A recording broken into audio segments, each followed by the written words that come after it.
World athletics championship में नीरज चोपड़ा ने तारीख रकम कर दी है। उन्होंने अपने चौथे थ्रो में 88.13 मीटर तक भाला फेंककर सिल्वर मेडल जीत लिया।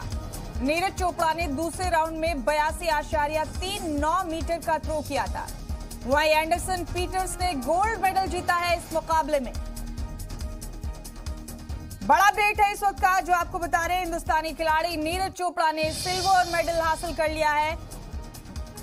जेवलिन थ्रो चैंपियनशिप के दौरान वर्ल्ड एथलेटिक्स चैंपियनशिप में उन्होंने अपने जेवलिन के इस मुकाबले में सिल्वर मेडल हासिल किया है। ये रकम तारीख की है नीरज चोपड़ा ने।